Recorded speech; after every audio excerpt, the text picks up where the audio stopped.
Norwalk-La Unified School District. Now, I want to start off with a quote and then a little pun, which is very ironic here. I'll talk about finances and our strategy here with the district and how we're attempting to move forward, addressing some fiscal issues that some of you may or may not be aware of. So I'll start off with a little quote. So there's a saying that alliterates or highlights, if you show me your budget, I'll know your value. I know what you value, where you place your value. And so being fiscally astute and responsible and looking at our numbers and line items is significantly important, especially as a school district board member. Right? We see our values. So, a little pun. All of you here are business owners, right? How many of you watched Wolf of Wall Street? All right. There's a famous part, Wolf of Wall Street, where Leonardo DiCaprio talks about, sell me a pen. Right? So I'm actually going to have an activity for you all, and if none of you have a pen, then you'll know what the definition of scarcity is. So welcome to Econ 101.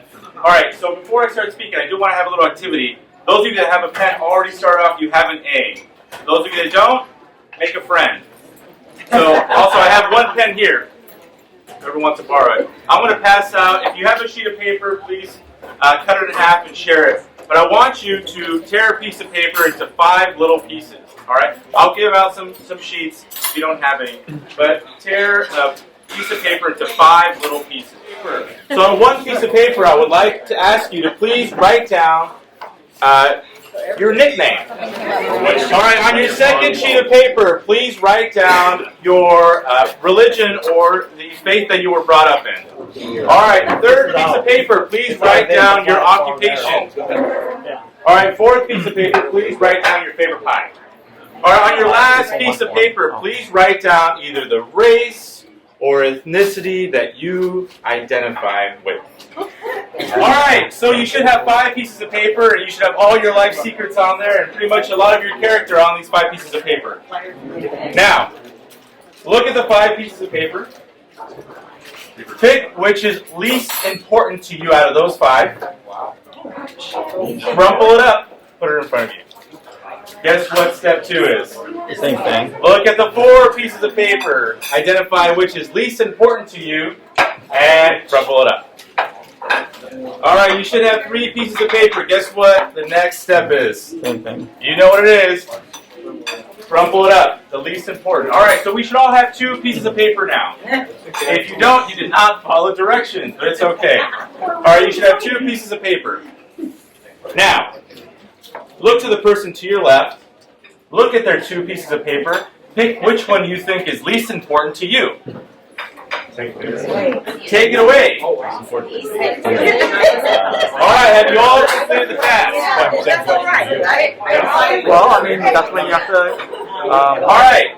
So now, look at that person that you took that piece of paper from. Look at the eye and crumple it up. Oh. Yes, crumple their paper up that you took. Yeah, that is true. So whomever you took that piece of paper from, you crumple up whatever piece of paper you took from them. All right, how many of y'all hate your neighbor right now? How many what? Hate your neighbor right now. All right, how many of you still have your nickname? Just with a show of hands. Okay. How many of you have your occupation? Show of hands. Religion? Okay. Favorite pie? You got some pie? That's an occupation? Okay. Now, you know we all had different responses, and so in this activity, right, it was pretty easy to write down things about ourselves. And as you started crumpling things up, it wasn't so difficult, right? But it was difficult when you had someone look at your 2 pieces of paper you didn't know you were going to share, and what a mean person you had next to you for taking away what they believed was least important to them, and they crumpled it up in front of you. How did that make you feel? You told us. I did tell you, but how did it make you feel? What's that? Surprise. Surprise. Right. How many of you guys were a little uncomfortable? How many of you guys thought it was fun? It was funny? This is a perfect lesson about values. And this is a perfect way how we negotiate what we value And this is actually how we hash out budgets, right? What's important to me? What's not important to you? What line item I think that we should invest in? What line item I think we should not invest in, right? And so sometimes it becomes very difficult to balance budgets. It becomes, as you all know, most of you here are business members, right? Business owners. It's very difficult to balance a budget, let alone balance a budget with someone else that has a completely different value set than yours. So the most important thing when we're balancing budgets, when we're looking at being fiscally responsible, it's teamwork. Teamwork makes the dream work. Negotiations, having conversations, being open about what we value, being open about where we think we should be spending our money on. And so, as some of you may or may not know, our school district is not doing too well. We have not been able to balance the budget for a very long time. So I looked at the numbers. It looks like at least the last 8 to 9 years, we have not been able to balance our budgets. And so one of the strategies that I've introduced is the hunter-gatherer strategy. How many of y'all remember the hunter-gatherers when you were in school? Right? We have the hunters who go out for the prey, go out for the bison, go out for the woolly mammoth, and we also have the gatherers who go out for the berries, right? The easy fruit. And so a way that we've been able to remediate some fiscal issues is the hunter-gatherer strategy. So I'll explain what our district is doing now to begin to address the curve, begin to address declining enrollment rate, and hopefully maintain the programs that we have at present and expand programs and create new ones. All right, so the hunter strategy is the easiest one, so I'll share it with you. We'll be kicking it off our next meeting. It's a co-author with one of the local residents here, another school board member, and myself. And so we're actually now hunting for money from our state and federal elected representatives. As you all may or may not know, next year is a huge election year. There's going to be a lot of money that folks are going to be dishing out, and we want to be ahead of the curve, and we want to be hunting for those monies. We don't want to wait and receive monies from the state and feds. So a way that we're doing it is we're actually looking at lobbyists and consultants. So for small fees, we're able to look for that type of money. Now the second strategy, the gatherer strategy, which I'm most excited about because it's my background, it's grants. And so I know I've spoken about grants to a few of you, but we have a 4-part strategy here in our district to bring grants. But these grants are also available to you all as business owners here through the Department of Labor, Department of Defense, the Department of Education, the state of California. And we could talk about it in private if you like, so I can tell you which type of grants are appropriate for your business and which type of grantors would be receptive to the type of monies that you are seeking. So here are the 4 strategies. The first one is training grants. All right, so how many of you all actually focus or invest on PD? On personal development or personnel development?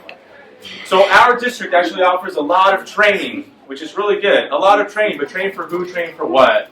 And so a lot of our employees are wondering, well, what's this for? Is there an incentive to the training that we're having? Am I going to receive a certificate? Is there upward mobility within this training schema? Is there a roadmap? So what a training evaluation grant is going to do for us is we're going to see if our trainings actually work. So we won't be spending money on trainings that don't work. And also incentivize those employees that take professional development serious. The second type of grant that we're gathering is a program evaluation grant. As you may or may not know, at any given point in time, a school district has a plethora of programs, but we don't know if they work if we don't evaluate the programs. So a program evaluation grant allows us the opportunity to have outsiders look at our grants at the cost of zero to us, provide an evaluation of publication for us that we can then use to effectively make decisions based on data. Now the third type of grant, which many of you may be eligible for, is a facilities grant. So the Department of Labor is really huge on this right now. There is someone who's also here in the state of California. COVID hit everyone hard. And our facilities may or may not have been equipped for COVID strategies. And so there's current grants open to evaluate the strategies that you conducted or implemented or put in place in your place of business, as well as ours in our place of business. So for us, we're going to evaluate if our strategies work for our students and our employees. Now, the fourth and final grant strategy, it's a campaign strategy. Now, some of our school sites have issues with vaping. Some of our school sites have issues with violence. Some of our school sites have issues with having the highest rate of F grades within their local community, or the grades that they're giving out. And so what a campaign grant does is it allows us to create a campaign outside of the classroom. And we're able to implement unique evaluations for our students, for our staff, and for our teachers. And so those four strategies will be used in our gather as we begin to look at grants, and we're opening the year up. And our hunter strategy is going to allow us to really take part in what's going on politically. So we're being a little more politically astute, and hopefully bring in some fun. I actually had a meeting with the superintendent for Downey Unified, and they are kicking our butts. They're receiving around $5 million a year in grant money. Now, what I pitched in for our district is at our worst year, we should be receiving $10 million in grants. Now, I'll tell you how $10 million for the size of our district is actually really small. The average size of a grant from the Department of Education is between $8 to $10 million. That's only one grant. One. So just imagine if we applied for 2, 3, 4, or 5 grants. Right, what that would do to alleviate the financial issues we have, but also conduct some of these evaluations that I was talking about earlier. Now, for the hunter strategy, we're looking at anywhere between $5 to $10 million per strategy. So all in all, put together, we're looking at hopefully alleviating our budget by around anywhere between $10 to $25 million per year. And we're not talking more than 3 to 4 strategies. So using that type of method, the hunter-gatherer method, is allowing us to address the curve and moving us forward as we're in the post-pandemic world. So I want to open it up to any questions that you may have for me. Yes? Dr. Cancio, thank you. Thank you. Measure G, did that not make any impact in our financial? This was before your time, but as a city, we were a little hesitant to support Measure G. So, thank you. That's a great question. You may or may not know, I was actually born in 2005. So, I wasn't around for Measure G. You can laugh, it's a joke. It's early in the morning. So we do have monies in Measure G left. All right, we do have estimated monies in Measure G left. Now, the good thing, we're here in La Mirada, the good thing is the monies that are projected to come in next year and the following year are not monies that we have to tap into for a La Mirada stadium. So that's a hot topic issue. I marched on that stadium, my brother played football on the stadium in the field, and so it means something to have that completed. Now, with the Measure G fund money, that's all infrastructure for education. We can't use that for the general fund. It's locked in for our school sites, painting our school sites, building new buildings, retrofitting, and so the monies are not, we're not able to push the monies into any other direction but that. So the good thing is, we'll be moving forward projects here in La Mirada. How many of you have been to Benton? It looks gorgeous. The track looks gorgeous, the fields are gorgeous, and so how many of you remember the fair we used to have there? And so we're investing back into these spaces that have traditionally been used in our community as spaces where we're able to have community. And so we've taken that strategy. Now, we have 2 years left of the G bond, and we have not decided what to do with those monies left.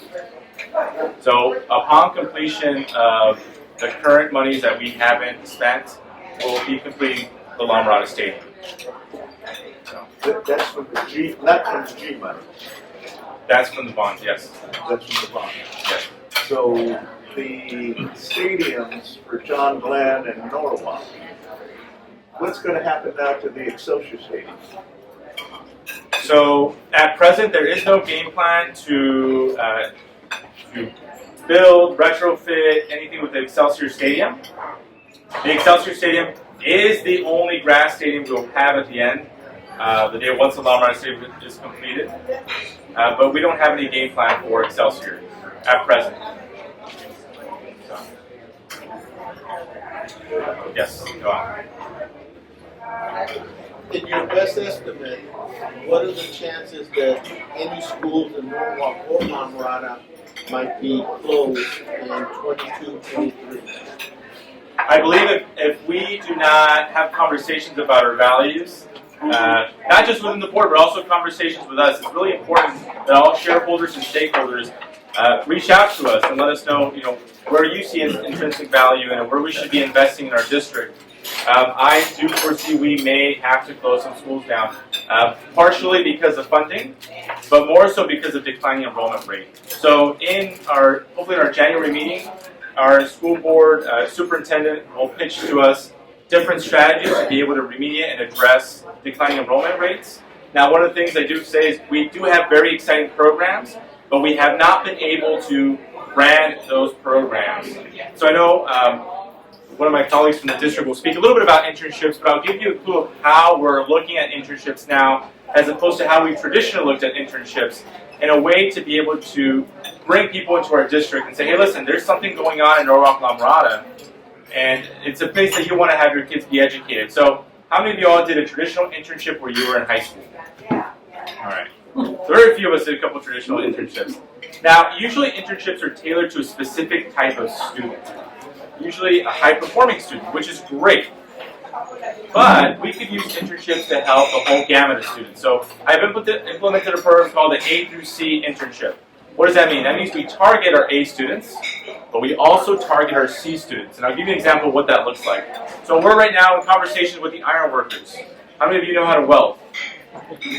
I actually have that magical power randomly. But welding is a really important skill to have. It's really to understand not just metallics and metals, but to understand structure. So we do have fine engineering programs here in our district, but so do other districts. Now, what an A through C internship set us apart, the way it will set us apart, once implemented, is yes, we target our A students to go to these internships with the iron workers, where they're learning how to weld, learning structures, understanding the applicability of everything they're learning in their engineering classes. And guess what happens when they apply to college? We already know they're going to go to college. They may go to better colleges or universities because their package will be much more robust. What about our C students?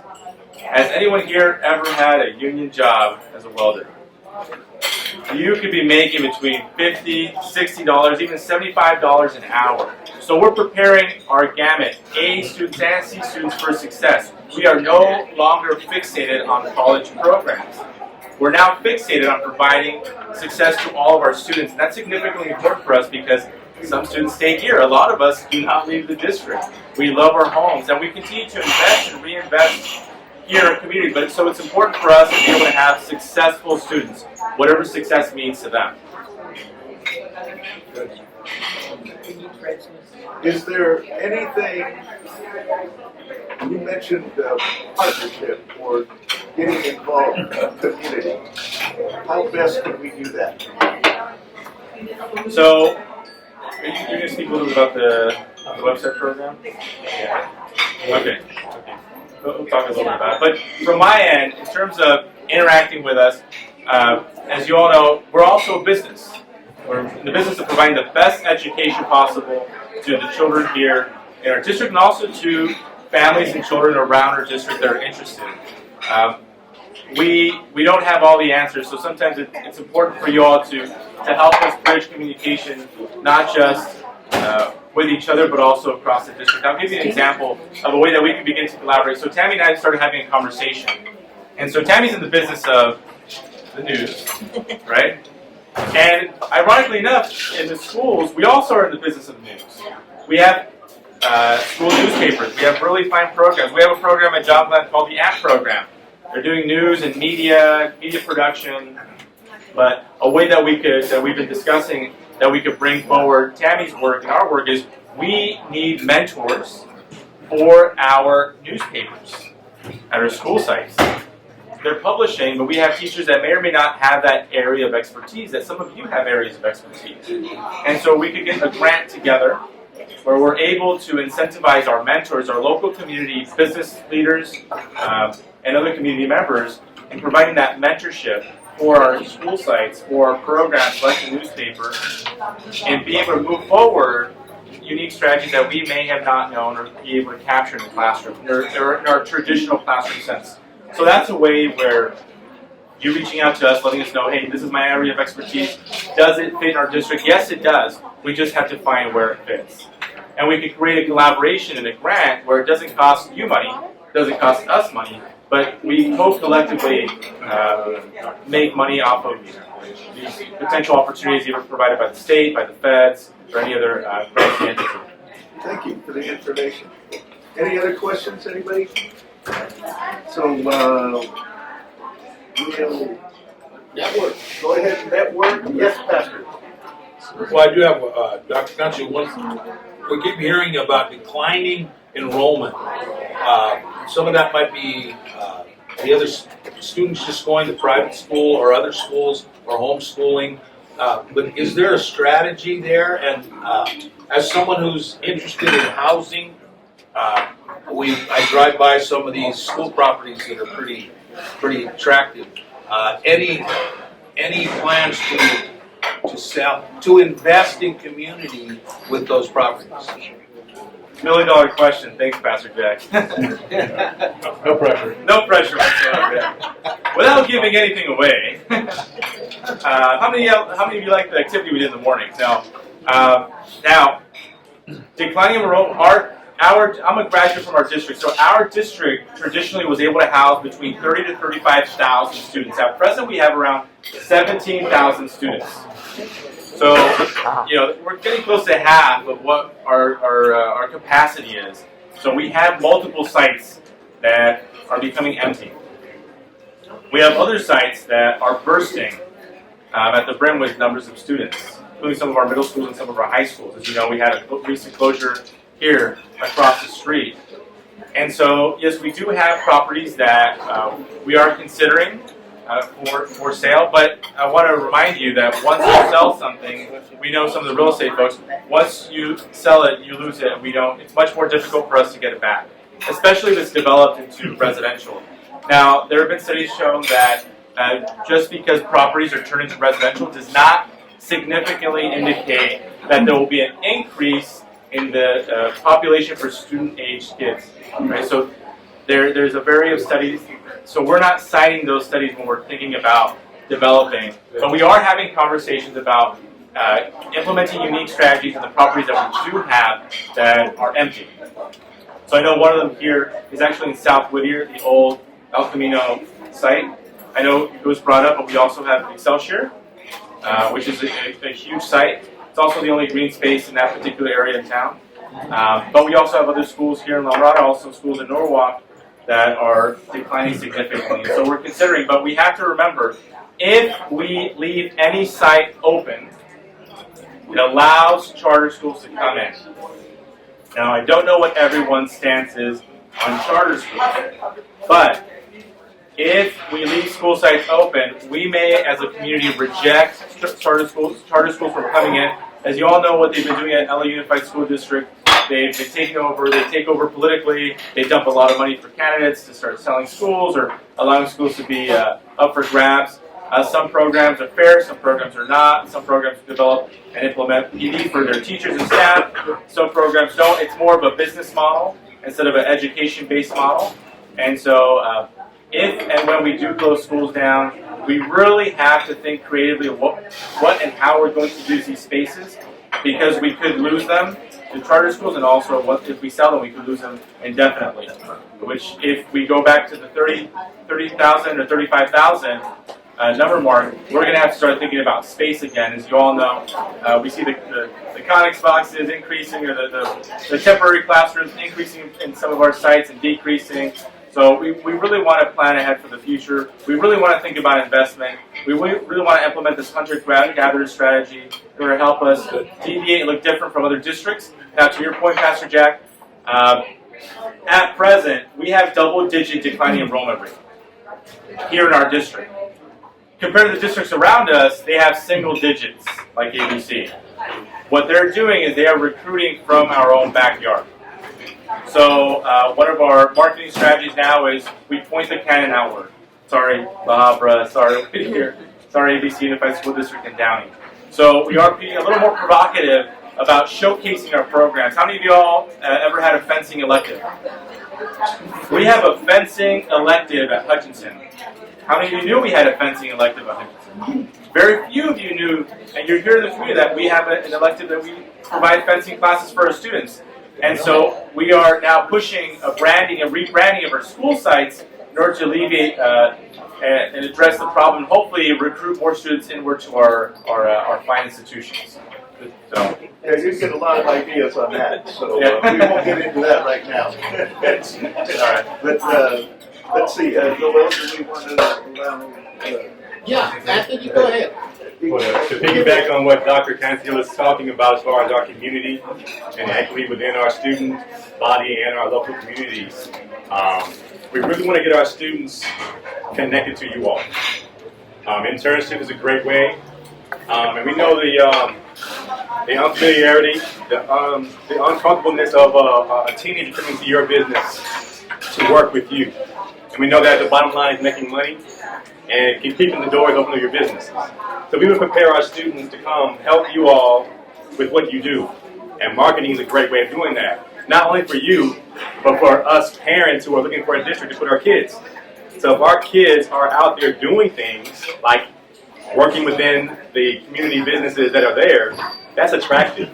So for decline enrollment, if I'm a parent looking for a district, I see students moving and shaking and doing things, that's attractive. They have welding, they have automotive, they have engineering, they have all these different programs connected to the local businesses doing those jobs. That's attractive. So I think as far as us addressing the equity issues, the declining enrollment issues, it all works together. We start putting together these visible opportunities for our students. It's a great two-way win, and that our students get experience in the industry they might go into. My story I told Rich and Jason was my daughter had a very expensive internship. She wanted to be an investigative reporter, but it was at Boston University. So I had to spend like $5,000 to send her to an internship to find out she didn't want to do that. Dad, I don't think I like this. And I'm like, oh, okay, that was an expensive trial and error. Long story short, she's in Howard University. She's enjoying herself. She's no longer in that field, but she's, figured out that's not what she wants to do. For our students I work with now, I'm trying to get them to figure out now if these pathways that they're in, whether it be automotive, whether it be welding, whether it be engineering, biomed, construction working, is this what you want to do? And if it is, let's try it right now, not for fun, but kind of like real deal, and see if this is what you want to do with our local businesses. So I'm here to hopefully offer our services to you, for our students who are being prepared to come help you. Something as simple as creating a social media presence on Facebook, Instagram, whatever it might be, or full-on blown website. But our students are so much more technically savvy than we are. They can do everything on their phone and create business for you like right now by making a few punches of buttons. But I think if we can connect our students to your businesses, it'll be a win-win for all of us. And I know they're eager to get to get out there and do things, especially after the pandemic. They've been Zooming for 2 years now, it feels like. And they really want to get out there and start doing things again. Their future is still bright, and it's kind of our job to make sure that they see that they still have a future.